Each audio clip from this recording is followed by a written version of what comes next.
दोस्तों आज हम एक्सप्लेन करने वाले हैं हाल ही में आई मूवी अर्नमई 4 को, जिसकी डिमांड आप लोग कर रहे थे, इसलिए वीडियो को भी लाइक कर दीजिए। हम चलिए कहानी शुरू करते हैं। तो मूवी की शुरुआत में हम असम का सीन देखते हैं, जहाँ एक बोट पर पुजारी अपनी बेटे के साथ कहीं जा रहा होता है। असल में ये दोनों एक मंदिर की ओर जा रहे थे, जहाँ आज एक बहुत बड़ा फेस्टिवल था।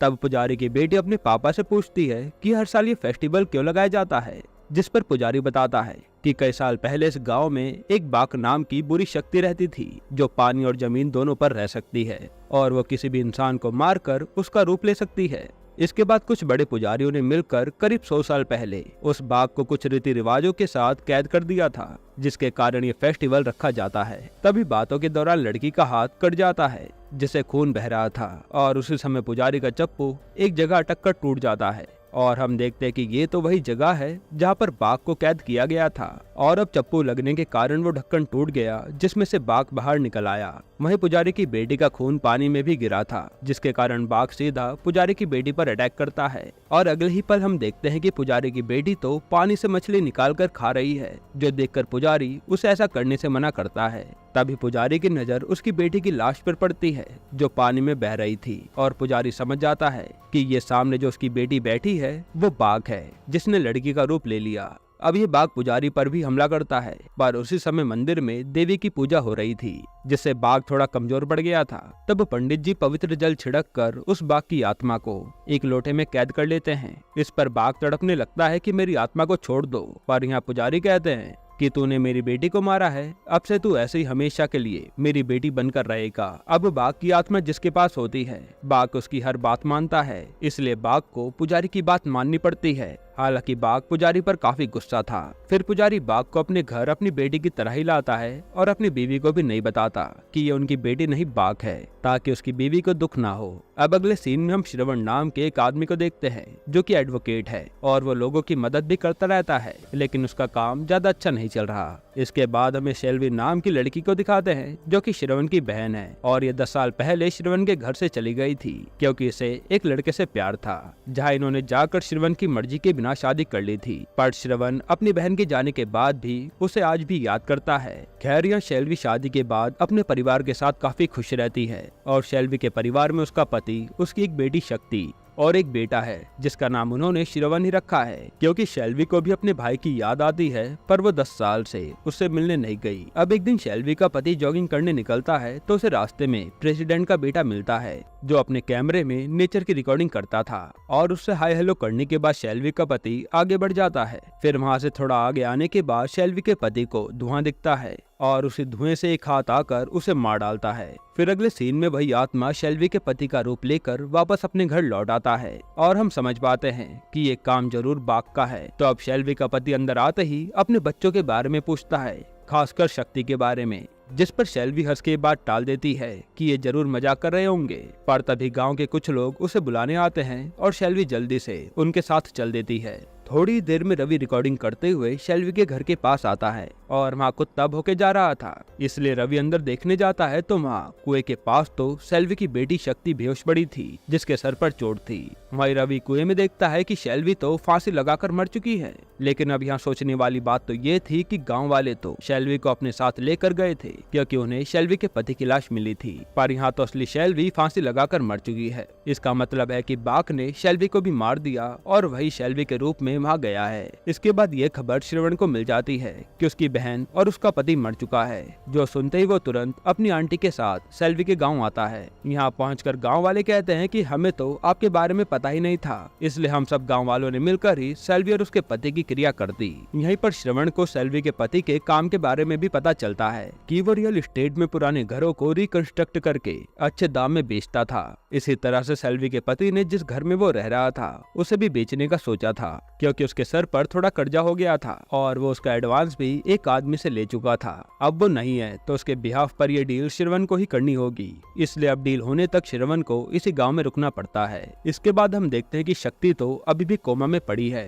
और उसका भाई छोटा श्रवण बिल्कुल ठीक है। हालांकि छोटा श्रवण जब खेल रहा होता है तब उसके साथ कुछ अजीब सा होता है, इसलिए वो डर के मारे अपने मामा के पास चला जाता है। तभी यहाँ पर माया आती है, जो कि डॉक्टर है, और वो यहाँ के लैंडलॉर्ड की बेटी है। जिसके नाम ये घर होने वाला है। और हम जान पाते हैं कि शक्ति का ट्रीटमेंट माया ही कर रही है और माया का कहना है कि इस गांव में कोई हॉस्पिटल नहीं है, तो क्यों न इसे घर को हॉस्पिटल में बदल दिया जाए। अब शाम को जब छोटा श्रवण फोन पर गेम खेल रहा होता है तब उसे कुछ अजीब सी चीजें महसूस होती हैं। उसी समय वहाँ पर एक हाथ आकर बच्चे का हाथ पकड़ लेता है, जिससे वो डर जाता है। फिर वहाँ पर श्रवण की आंटी आती हैं और उन्हें तो पूरा एक साया दिख जाता है, जिसे देखकर उनकी हालत खराब हो जाती है। अब अगले दिन श्रवण अपनी बहन की कब्र पर जाकर उसे याद करने लगता है और वो कहता है कि उसकी बहन इतनी कमजोर नहीं थी जो वो फांसी लगा ले। इस पर वहाँ खड़ा रवि कहता है कि मैंने अपनी आंखों से देखा था कि वो कुएं में लटकी हुई थी। तब ये दोनों इस केस की इन्वेस्टिगेशन करवाने के लिए सीधा पुलिस पर जाते हैं, पर पुलिस वाला उनकी बातों पर ज्यादा ध्यान नहीं देता,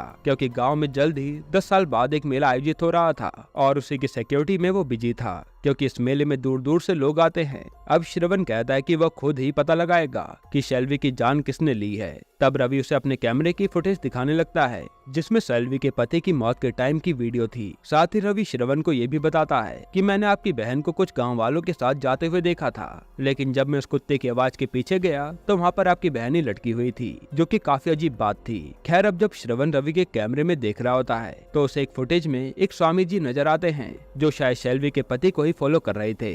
उसी समय हम उन्हीं स्वामी जी को देखते हैं जो मंत्र पढ़ के उसी घर के पास आते हैं, तो उनकी माला घूमने लगती है और जब वो अंदर जाने की कोशिश करते हैं तो दरवाजा अपने आप ही बंद हो जाता है, जिससे वो वापस लौट जाते हैं, यानी कि कोई शक्ति उन्हें अंदर आने से रोक रही है। अब इधर डॉक्टर माया शक्ति के रूम की तरफ आती है तो वहाँ उसे परछाई दिखती है, जो तुरंत गायब भी हो जाती है और माया के साथ अजीबोगरीब चीजें होने लगती हैं, जिससे माया के तो होश उड़ जाते हैं। यहाँ रवि और श्रवण जब घर आ रहे थे तब एकदम से कोई शक्ति इनकी कार पर हमला करती है, जिससे इनकी कार यहीं पर बंद हो जाती है। फिर श्रवण को जंगल से कुछ आवाजें आती हैं और वो उसके पीछे जाने लगता है। हालांकि थोड़ी आगे जाकर वो आवाजें गायब हो जाती हैं, पर हम देखते हैं कि यहाँ तो रवि को शेल्वी दिख रही है और उसके साथ डरावने इंसिडेंट होने लगते हैं। फिर जब श्रवण वापस रवि के पास आता है तो यहाँ ना तो रवि की कार थी और ना ही रवि। तब थोड़ी आगे जाने के बाद श्रवण को रवि का कैमरा पड़ा मिलता है, जिसमें वही स्वामी जी की वीडियो थी और ये देखकर श्रवण का शक यकीन में बदल जाता है कि जरूर इसने ही रवि के साथ कुछ किया होगा। यहाँ घर में माया और श्रवण की आंटी यही डिस्कस कर रहे थे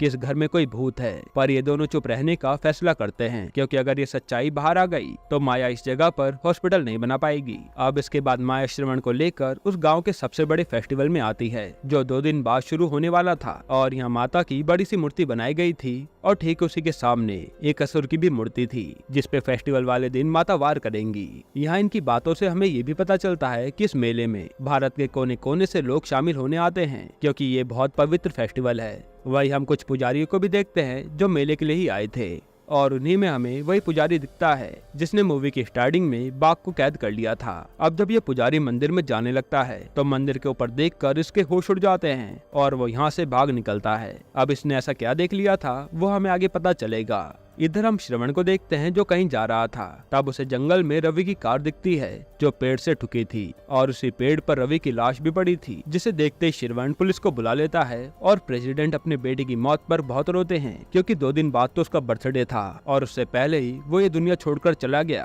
अब ये सब होने पर पुलिस वाला श्रवण पर ही शक करने लगता है कि तूने रवि को पहले देखा, बता तूने उसके साथ क्या किया। जिस पर श्रवण कहता है कि मुझे इन सब में उस स्वामी जी पर डाउट हो रहा है, जिसकी वीडियो रवि के कैमरे में है।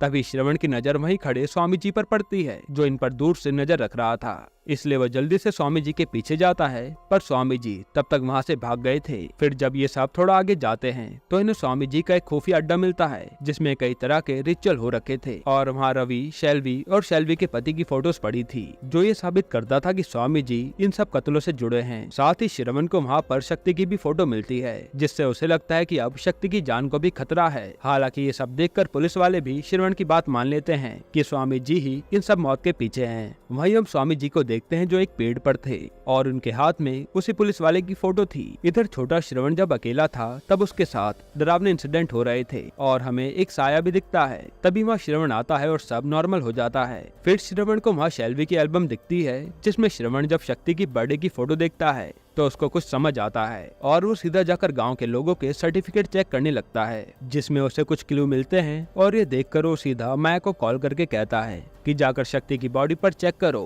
कि कहीं उसकी बॉडी पर रेड मोल तो नहीं है। फिर थोड़ी देर में श्रवण भी वहाँ पहुँच जाता है और ये देखते हैं कि शक्ति की पीठ पर एक रेड मोल है। फिर श्रवण माया को बताता है कि कल यानी 15 जून को शक्ति, रवि और उस पुलिस वाले का बर्थडे है और इन तीनों का जन्म 10-10 साल के गैप में हुआ था। जैसे शक्ति से 10 साल पहले रवि जन्मा था और रवि से 10 साल पहले वो पुलिस वाला। और ये वही दिन था जब यहाँ हर 10 साल पर बड़ी पूजा होती है। साथ ही इन तीनों की बॉडी पर रेड मोल है, यानी मरने वाले लोगों में बर्थ डेट और रेड मोल की सिमिलरिटी है। और जो कोई भी इनकी मौत के बीच आता है वो मारा जाता है, जैसे सेल्वी और उसका पति मारे गए थे। इसलिए अब श्रवण माया को शक्ति का ख्याल रखने को कहता है और खुद पुलिस वाले को बचाने निकल जाता है। उसके थोड़ी देर बाद यहाँ घर पर वही पुजारी आता है जो जबरदस्ती घर में घुस जाता है और माया और श्रवण की आंटी उसे रोक भी नहीं पाते। लेकिन तभी पुजारी को अंदर एक अजीब सा साया दिखता है और वो उस पर हमला भी कर देती है। तब पुजारी उस साया से बचते बचते शक्ति के पास जाता है ताकि वो उसे मार सके। और हम देखते हैं कि इस साये के हमले से पुजारी को जितनी भी चोटें आ रही थी वो सब अपने आप ही हील हो रही थी। हालांकि ये साया जैसे तैसे करके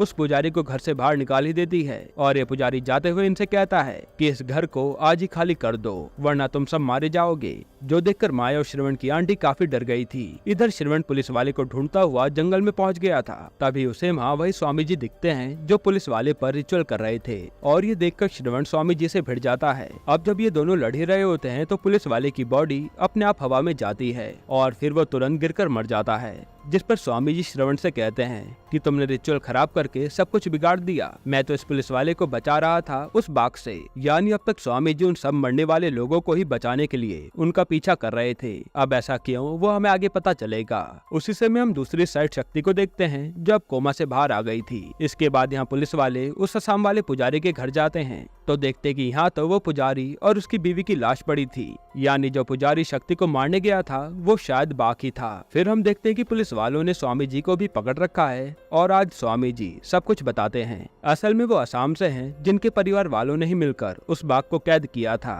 ताकि वो आगे किसी की जान न ले पाए। पर कुछ ही साल पहले बाघ फिर से आजाद हो गया जो कि हमने मूवी की स्टार्टिंग में देखा था। फिर कुछ टाइम बाद स्वामी जी ने उस पुजारी की बेटी की डेड बॉडी देखी तो वो देखते ही चौंक गए क्योंकि उन्होंने तो पुजारी की बेटी को उनके साथ देखा था और यहीं से वो समझ गए कि ये सब बाघ ने किया है। पर जब ये लोग पुजारी से मिलने गए तो पता चला कि पुजारी तो असम से जा चुके हैं क्योंकि वो अपनी बेटी को खोना नहीं चाहते थे, फिर चाहे वो बाघ ही क्यों ना हो। इसके बाद स्वामी जी पुजारी को ही ढूंढने लगे और उन्हें इस जगह की देवी माँ के बारे में पता चला कि यहाँ की कितनी मान्यता है और उन्हें पुजारी यहाँ मिल सकता है। फिर वो बताते हैं कि पुजारी ने इस मंदिर की चोटी पर वो लोटा छुपा दिया था जिसमें उसने बाघ की आत्मा कैद की थी ताकि बाघ उस लोटे से अपनी आत्मा बाहर ना निकाल पाए क्योंकि यहाँ की देवी माँ बहुत शक्तिशाली है। पर एक दिन पुजारी की बेटी यानी बाघ को पता चल जाता है कि पुजारी ने तो उसकी आत्मा मंदिर की चोटी पर रखी हुई है। इसलिए वो एक आदमी को पैसे देकर वो लोटा उतरवा लेती है जिसके बाद वो आत्मा आजाद हो गई। यानी इसलिए वो पुजारी मंदिर की चोटी को देखकर इतना डर गया था क्योंकि वहाँ पर लोटा नहीं था। फिर जब पुजारी अपने घर गया तो बाघ ने उसकी बीवी को मार दिया था जिसके बाद उसने पुजारी को भी मार दिया और खुद पुजारी का रूप लेकर शक्ति के घर गया था जिसे उस अनजान साये ने मार कर घर से भगा दिया। इसके बाद स्वामी जी बताते हैं कि वो बाघ आत्मा हासिल करने के बाद भी शक्तिशाली नहीं बना है। उसे अपनी शक्ति वापस पाने के लिए 3 लोगों की बलि देनी होगी और वो 3 लोग हैं रवि, शक्ति और वही पुलिस वाला जिनके जन्म उसी दिन हुए थे जिस दिन गाँव में वो भव्य मेला लगता है और उनकी बॉडी पर लाल तिल भी है। अगर बाघ इन तीनों की बलि माता की पूजा होने से पहले दे देता है तो वो बहुत शक्तिशाली हो जाएगा जिसे फिर कोई रोक नहीं सकता। इसलिए पहले वो बाघ शक्ति को मारने के लिए ही शेल्वी के पति को मारकर उसका रूप लेकर आया था और वो शेल्वी से बार बार शक्ति के बारे में ही पूछ रहा था। तभी शक्ति शीशे में देखती है कि ये तो कोई बुरी आत्मा है। तब शक्ति अपने बच्चों को बचाने में लग जाती है और अपनी जान तक जोखिम में डाल देती है ताकि ये आत्मा उसके बच्चों को कुछ ना कर सके। हालांकि ये बाघ शेल्वी को फांसी लगाकर वहीं मार डालता है। इसके बाद बाघ ने शेल्वी का रूप ले लिया और वो शक्ति को मारने वाली थी पर वहाँ मौके पर गाँव वाले पहुँच गए जो उसे अपने साथ ले जाते हैं। फिर जब शक्ति अपनी माँ को देखने कुएं पर आती है तो उसका पैर फिसलता है और उसका सिर पत्थर पर टकराने से वो बेहोश हो जाती है। अब स्वामी जी कहते हैं कि मैं काफी टाइम से इस उलझन में था कि इस बाघ ने अभी तक शक्ति को क्यों नहीं मारा और वो बताते हैं क्योंकि अभी शक्ति की माँ शेल्वी उसकी रक्षा कर रही है जो आत्मा बनकर उस बाघ से भी भिड़ गई थी लेकिन उसने शक्ति को एक आंच तक आने नहीं दी। फिर स्वामी जी कहते हैं कि बाघ 2 लोगों को मारकर थोड़ी शक्ति हासिल कर चुका है बस अब बारी शक्ति की है और अभी तक हमें ये भी नहीं पता कि बाघ को अब कैसे कैद किया जाए। ये सुनते श्रवण तो शक्ति को बचाने अपने घर की ओर निकल जाता है। अब इधर स्वामी जी जब लॉकअप में थे तब यहाँ पर बाघ हमला करती है, पर स्वामी जी अपनी पावर से उस बाघ को भगा देते हैं। इधर आज हम घर में शक्ति का बर्थडे सेलिब्रेट होते हुए देखते हैं, जहाँ हमें पता चलता है कि सेल्वी के बच्चे उसे देख सकते हैं और वो उनके साथ खेलती भी है। फिर जब यहाँ माया स्कूटी से घर में आती है तो वो अंदर नहीं आ पाती और उसकी आवाज सुनकर सब लोग बाहर भागते हैं। फिर जब श्रवण की आंटी उसे अंदर लाती हैं तो वो आराम से घर में एंटर हो जाती है,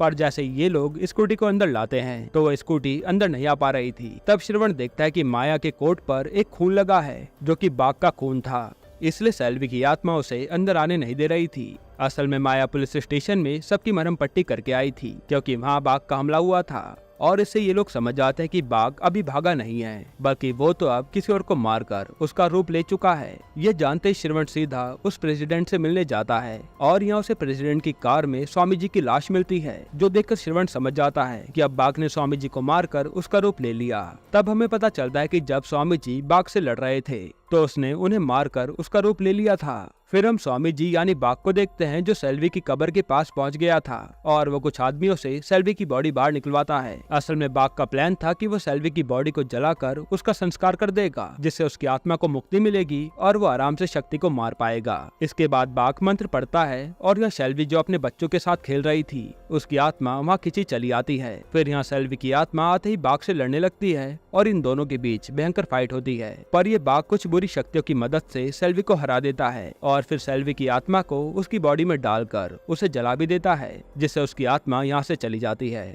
तभी वह श्रवण आता है जो सेल्वी की आत्मा को देखकर रो रहा था और सेल्वी जाते जाते कहती है कि भैया मेरे बच्चों का ख्याल रखना। अब इसके बाद वो बाघ सीधा शक्ति को मारने घर पर आ जाता है और अब तक ये घर वाले भी जान गए थे कि ये स्वामी जी नहीं है बल्कि कोई आत्मा है, इसलिए माया शक्ति को लेकर सीधा मंदिर की तरफ भागती है जहाँ आज पूजा हो रही थी। तब श्रवण भी शक्ति को बचाने वहाँ पहुँच जाता है, लेकिन वो बाघ तो वहाँ भी पहुँच गया था और श्रवण भागते भागते उस असुर की मूर्ति में घुस जाता है, जहाँ बाघ आकर शक्ति को मारने की काफी कोशिश करता है, लेकिन श्रवण बार बार शक्ति को बचाए जा रहा था। फिर अहम मौके पर श्रवण शक्ति को लेकर उस असुर की आंख से नीचे कूद जाता है और पीछे पीछे बाघ भी उस आंख तक आता है, पर उसी टाइम पूजा संपन्न हो जाती है और सीधा देवी माँ के हाथ से त्रिशूल छूटकर सीधा असुर की आंख में लगता है जिसमें बाघ था और हम देखते हैं कि बाघ को मारने के लिए स्वयं देवी माँ आई है, जिनसे बाघ बच नहीं पाता और यहाँ मारा जाता है, यानी कि माता ने श्रवण और शक्ति की जान बचा ली थी। इसके बाद हम देखते हैं कि श्रवण अब यही गांव में रहेगा और उसका यह घर माया हॉस्पिटल में कन्वर्ट करने वाली है, जो कि माया कब से प्लान कर रही थी। इसी के साथ ये मूवी यहीं पर एंड होती है। दोस्तों, आपको ये मूवी कैसी लगी हमें कमेंट में जरूर बताइएगा